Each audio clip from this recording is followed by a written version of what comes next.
Today we're going to discuss what is going to be one of the biggest fights in the Boruto series. A fight that is well recognized and acknowledged in the Boruto community, but not really talked about all that much. And as you guys can see, I'm here to really talk about it so you guys can get a better idea on the topic at hand and what I think about it. So before we hop into the video, I would definitely appreciate if you guys would kindly drop a like and hype on the video, as it not only helps the video out in the YouTube algorithm, it also helps us grow our community. And as you all know, I'm trying to hit 20k subs as fast as possible, and you can all help out massively with that goal. So if you want, by all means, help a fellow out. But anyway, let's get into it. So I'm pretty sure you can guess by the title, but Ikemoto has been foreshadowing another rematch between Kawaki and Momoshiki for a long time. It's to the point where I think he plays a major role for Boruto's fate as it pertains to his relationship with Momoshiki. So let's start from the top. As we all know, Momoshiki has been the source of Kawaki's anxiety ever since Ishiki was defeated, and it only increased since Naruto lost Kurama, because now it leaves the one person Kawaki cares about the most completely wide open. And you know, this is why Boruto and Kawaki have this conflict on him wanting to unalive Boruto and why omnipotence was casted over the world in the first place. It's all because of Momoshiki. When they first met, Naruto and the rest just finished fighting Ishiki. It was then Momoshiki emerged from Boruto's body in an effort to dispose of them in that dimension and then use Kawaki to cultivate the Divine Tree. They didn't necessarily defeat Momoshiki, just outsmarted him by having him absorb some ninjutsu, which gave Boruto enough chakra to wake himself up and force Momoshiki back to sleep. But even though the problem was dealt with temporarily, he knew this wasn't going to last, which essentially made the rift forming between Kawaki and Boruto even bigger. He was pushing him further away because of fear, and fear is going to be the reason why Kawaki does a lot of crazy things throughout the series, even including the crazy things he already did. But anyway, ever since Momoshiki first appeared, it gave Kawaki a new purpose. Ishiki being gone wasn't enough, and he finally realized that. Momoshiki was a real threat that needed to be handled as soon as possible. So at this point, he hasn't gone completely crazy yet. It was still brewing until chapter 65. And I stated time and time again, this chapter changed everything for Kawaki. It damn near formed him into the person he is today, because this day was traumatic for him. Not only was he about to be helplessly killed by either Code or Momoshiki, but more importantly, he was about to lose the person that gave his life meaning, Naruto. Ever since the second time Momoshiki emerged from Boruto's body, Kawaki knew deep down he needed the power of the karma to vanquish Momoshiki and protect Naruto. As much as he denied it, that was reality. But he didn't wake up to this concept until he actually needed the power. And rightfully so. The karma was a power that was forced onto him at a young age, so he had no say in any of it. He grew to hate it and everything it stood for. It only had bad memories tied to it. To him, it was a stain on his soul. It just reminded him of the idea that he's hollow, just a tool. Everything that Jigen implanted in his head, enough to where he actually started to believe it. So like I said, it's really no surprise that he didn't want it back once it was gone for good. But at the same time, even Kawaki underestimated his love for Naruto, because it was that love that made him subconsciously reawaken the karma. Albeit it was mainly because of Amato, but at the end of the day, it was up to Kawaki whether it awoken or not. And he chose that power, because to him, losing Naruto was much worse than any bad memories the karma harbored. So now, Kawaki's feelings for Naruto have gotten so strong, he was willing to accept being a tool just to protect him. So as his feelings deepened, his fear and hatred for Momoshiki also deepened. And Ikemoto immediately shows us just how serious Kawaki has gotten because of him quote-unquote killing his own brother. So as you all can see, every time him and Momoshiki meet, Kawaki ends up doing something more and more crazy. Because at this point, Momoshiki is affecting Kawaki's psyche, and it's gonna keep taking a massive hit as long as he's alive. So you gotta imagine how Kawaki was feeling once he learned that Boruto survived that blow. It was devastating, because that was his escape. Now he's gonna be on edge because he knows Momoshiki still remains a threat to Naruto. And, I mean, come on, knowing Naruto, he doesn't back down from a challenge. So it's not like he's gonna just duck that fade. And that's kind of the problem here. That's also driving Kawaki crazy. He knows without Kurama, Naruto isn't weak, but he's not strong enough to handle the impending threat soon to come. And as Hokage, Naruto is willing to risk his life whenever he faces a threat to Konoha. To be fair, he was like that even before he became Hokage. He was just strong enough to really back up that bravado. Now it's changed, but his personality didn't change with him. This fact is very important because, like I said, it also plays a major part in why Kawaki is so anxious about Naruto's life. So he knew there was only one way to ensure that Naruto doesn't try and fight guys like Code or Momoshiki: seal him. This scene here shows the exact moment where Kawaki's mental state went over the edge, where he was forced into a corner with nothing he can do. It was here. Just the thought of Momoshiki had him paranoid. Paranoid to the point where he convinced himself that Momoshiki was up to something. But Shikamaru said something that made Kawaki stop to think.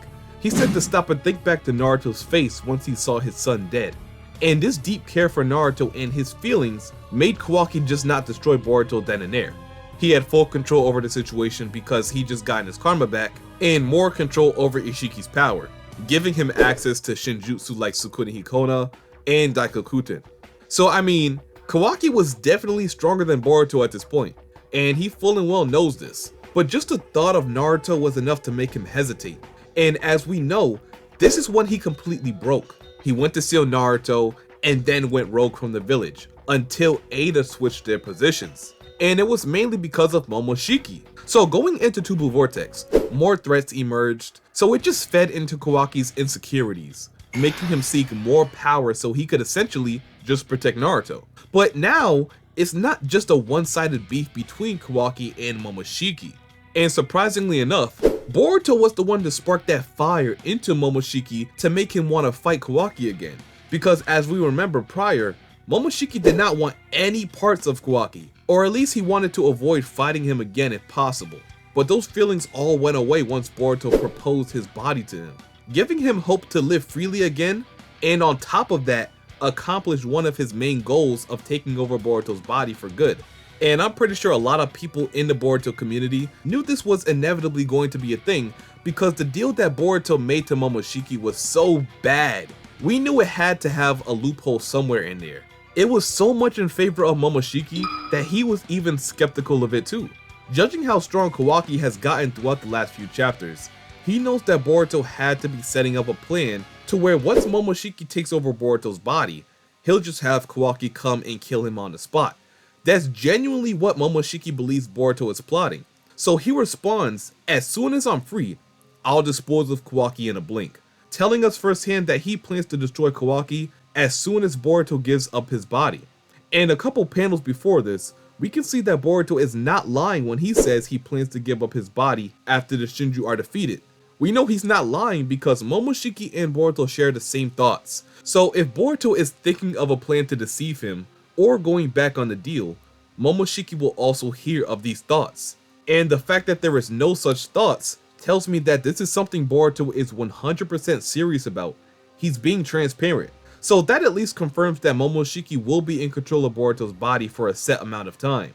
And the fact that he plans to go after Kawaki as soon as that transaction is done, it could be a hint as to what happens to Momoshiki in the future of Tubu Vortex. So remember, now these two characters are both interested in each other.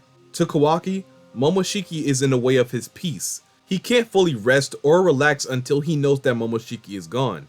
And now to Momoshiki, Kawaki's the one thing in his way to finally being free again. So these two are destined to have this final fight. They always been destined to fight ever since their first meeting. So it's not going to be up to Boruto to deal with Momoshiki for good.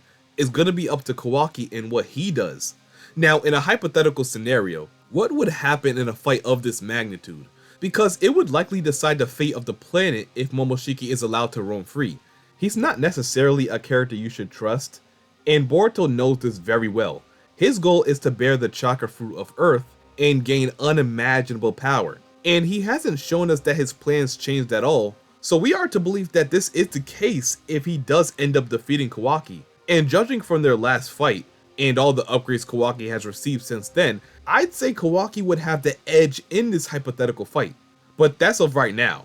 It could change later on, but like I said, for now, I might have to give Kawaki the edge over Boruto just because of how he was able to hold his own against Jura. Boruto did gain access to a splendid dojutsu like the Byakugan, but it simply does not beat the abilities of the Kokugan. However, this doesn't tell the whole story of the battle. To say Kawaki simply wins because of his upgrades and him beating Momoshiki in the past would be disingenuous, because we know every time Momoshiki emerged, he wasn't necessarily at his strongest. The closest Kawaki was to fighting Momoshiki at his strongest was in chapter 66, but Kawaki won because, as we know, Boruto interfered at the worst possible time, so it's safe to say they never had a fair 1v1. So Kawaki will have to beat Momoshiki at full strength and full control over Boruto's body without the interference from Boruto. And I say it's not that straightforward because these characters have changed since their last matchup. Kawaki has awoken more of Ishiki's power thanks to Amato, and probably even more now that he went to get even more power after that. And Boruto has mastered numerous of jutsu and technique throughout the time skip that will help Momoshiki in the long run, like FTG, Rasengan Uzuhiko, even techniques that came from Momoshiki like the Rasendan, the Chakra Rods, the list goes on. So it's not like Momoshiki didn't get stronger thanks to Boruto. He has some serious firepower, and because of Kawaki's new power, like Amato stated, it could have some negative drawbacks on his body if not careful, on top of him essentially having no defensive capability now. So if Kawaki ends up getting hit with a technique like the Uzuhiko, it would do more damage than it should because he sacrificed his durability for that power. So don't think Momoshiki is still the same as when he got destroyed by Naruto and Sasuke. He's gotten much stronger since then. So this fight wouldn't be a cakewalk for either of them. So now looking at it from Boruto's perspective, because of Kawaki's fear and anxiety, that makes him unpredictable. And he knows this very well. That's why he doesn't want Kawaki to feel cornered, which is why he didn't expose him for sealing Naruto and Hinata. So I think this is the reason why he's keeping this new alliance with Momoshiki a secret. He doesn't know what he'll do, because Kawaki will question it if he sees Boruto use the karma freely. He's gonna know him and Momoshiki been in communication with each other, which will raise Kawaki's anxiety. So is Boruto not gonna use the karma around Kawaki to keep his suspicions low until that deal is completed? That's a real possibility for Boruto. And let's say once Kawaki and Momoshiki fight, if Kawaki beats Momoshiki, would he try and kill Boruto? I think he would, and it's that fact that tells me either Kawaki might lose or something will interfere in their fight, causing this battle to end. It could be Boruto regaining control over his body involuntarily, or the force of another entity. The only question is, does it have some sort of relation to Boruto and Kawaki's final battle in Konoha?